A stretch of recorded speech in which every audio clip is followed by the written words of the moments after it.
Eh bien bonjour à tous les amis, c'est Minecraft et aujourd'hui on se retrouve pour un tutoriel Command Block.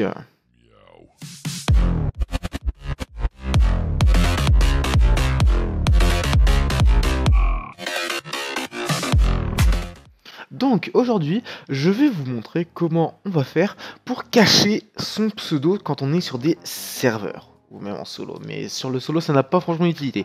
Donc, comment on va faire pour cacher son pseudo en multijoueur? Quand je dis par cacher, c'est quand par exemple vous êtes sur un serveur et vous ne voulez pas par exemple qu'on sache qui vous êtes sur le serveur.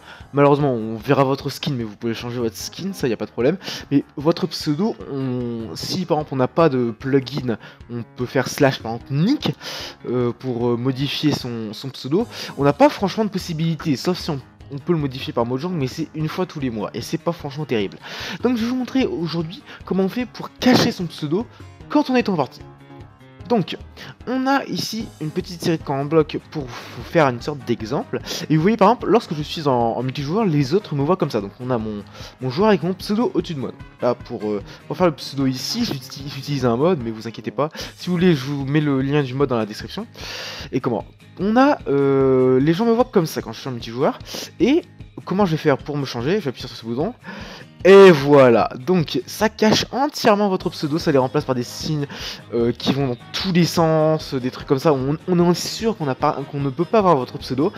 Si vous voulez encore faire aller encore plus loin, vous pouvez littéralement changer votre skin, comme ça vous êtes franchement inaperçu, enfin si vous êtes un peu aperçu puisque voilà votre pseudo est en mode what the fuck, mais sinon les gens ne pourront pas savoir qui vous êtes.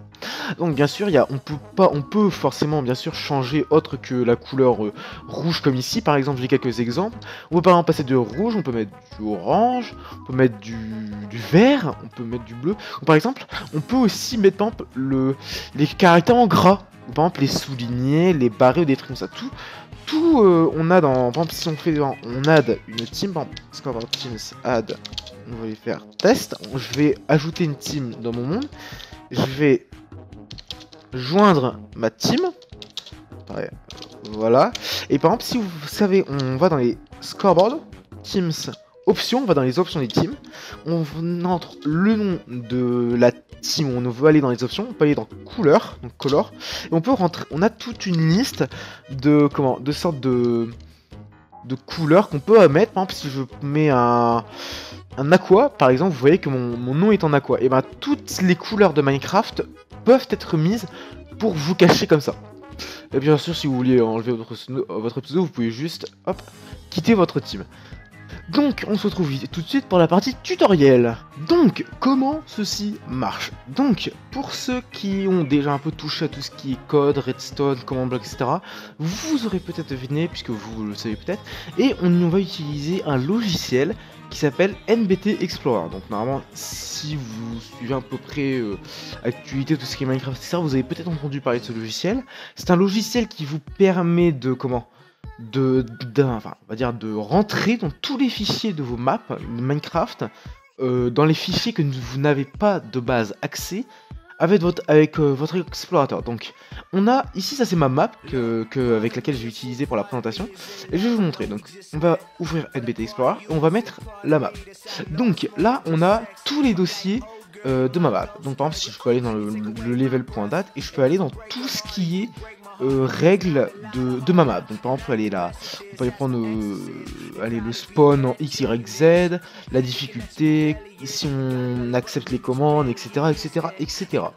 Mais nous, c'est pas ce qu'on veut. On va aller dans le data, le dossier data.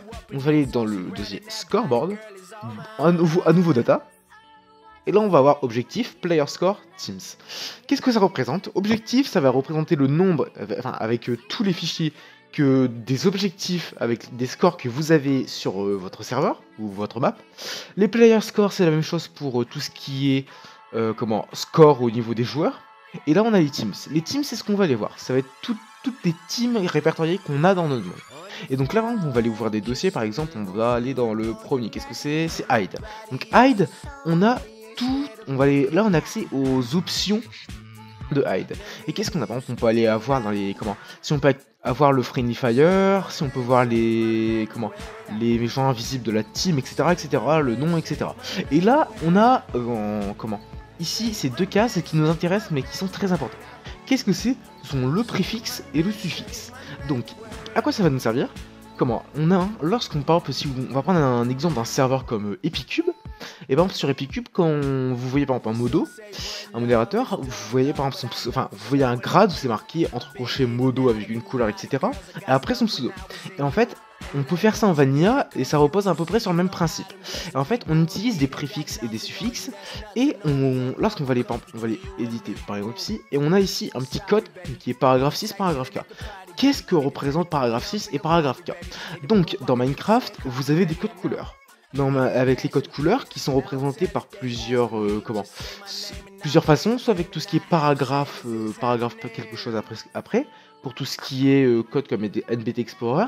Vous avez tout ce qui est pour les MOTD avec je ne sais pas comment on pourrait appeler ça, les codes les couleurs MOTD. Et vous avez en LED, donc avec par exemple Red, Blue, Dark Red en anglais. Mais pour tout ce qui est NBT Explorer, on va utiliser les signes paragraphes suivis d'une lettre. Et ici, qu'est-ce que ça représente? Paragraphe 6 représente la couleur et paragraphe K représente le mode what the fuck. Donc, ce qu'on va faire, c'est que en préfixe, donc on va ajouter un préfixe qui est, on va dire invisible, un préfixe invisible qui n'est pas là. Le préfixe, on va lui donner une couleur 6 qui représente la couleur rouge, donc rouge clair à peu près. On va donner à ce préfixe la couleur rouge, et on va mettre ce préfixe en mode what the fuck. Mais le problème c'est qu'en fait, par exemple, si vous mettez ça, ça veut dire que la couleur, si vous mettez un préfixe avec une couleur, il y a la couleur, si vous ne mettez pas de paragraphe R à la fin, ce qui signifie le code pour refermer, reset la couleur en quelque sorte à la fin, tout votre pseudo va être de la couleur que vous avez choisi. Donc là, si je mets pas de paragraphe R à la fin, si je mets un paragraphe R à la fin, seul le préfixe va être en couleur et moi en mode what the fuck. Mais ça c'est pas ce qu'on veut. On veut que tout notre pseudo soit caché. Donc ce qu'on va faire, c'est qu'on va aller mettre notre préfixe en mode what the fuck, mais on va pas mettre de panneau stop, et on va laisser le signe what the fuck avec ici se répéter sur tout notre pseudo.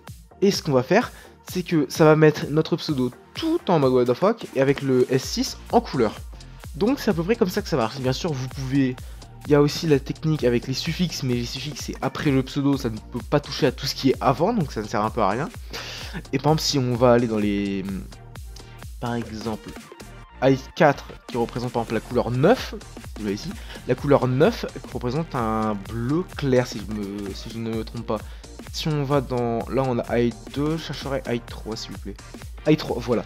Et là en fait, on a par exemple i3, voilà. Et en fait, ce qui se passe, c'est qu'en fait, là, on a SL, SK. Et en fait, SK représente toujours le mode what the fuck. Mais, par exemple, SL, pardon, représente un texte en gras. Donc, par exemple, c'est pas parce que vous pouvez mettre des couleurs que vous pouvez vous arrêter là. Vous pouvez mettre aussi des textes en gras, comme je disais tout à l'heure avec l'exemple. Vous pouvez mettre aussi en italique, barrer votre texte ou souligner. Il y a encore sûrement d'autres exemples que je n'ai pas. Comment? Et là, ce qu'on va faire, c'est qu'on va mettre notre pseudo en gras, et après on va le mettre en what the fuck. Si vous voulez faire la même chose, vous devez tout le temps mettre la couleur en premier. La couleur doit forcément passer en premier, et si vous voulez mettre par exemple un mode what the fuck, il faut que ce soit après. Si vous voulez mettre par exemple une couleur, un gras, un mode what the fuck, ça va faire couleur. Donc ça va faire S6, SL pour le gras, et SK pour le pour le mode what the fuck. Ça ne marchera pas si vous mettez SK, S6, SL. Ça ne marchera pas. C'est bien pour ça qu'il y a un ordre précis à respecter, toujours la couleur en premier. Donc bon, bien sûr, on peut mettre ça, mais par exemple, si le cœur m'en dit, on va dire, on peut très bien mettre, on va les mettre ici.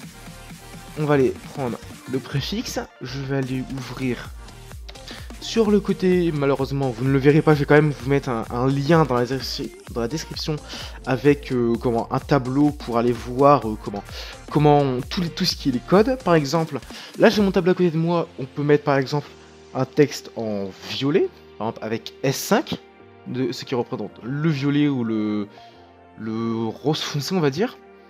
On va le mettre en gras avec SL minuscule pardon. On va aller le mettre en italique avec SO.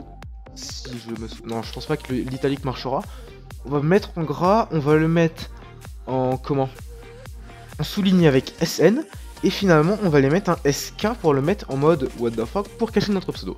On va le faire OK et ça donne ça. Oui, c'est un peu moche. C'est très moche, oui. Oui, on est d'accord, c'est moche. Allez, hop, on enlève ça. Super. Donc, voilà, c'est la fin de ce tutoriel. Si vous avez des questions à me poser là-dessus, n'hésitez pas à les mettre dans les commentaires. Si vous voulez que je fasse d'autres tutoriels sur d'autres sujets que vous aimeriez savoir, mettez aussi vos idées dans les commentaires. Je choisirai sûrement les meilleurs. De toute façon, je pense que je choisirai un peu toutes et je ferai sûrement d'autres tutoriels.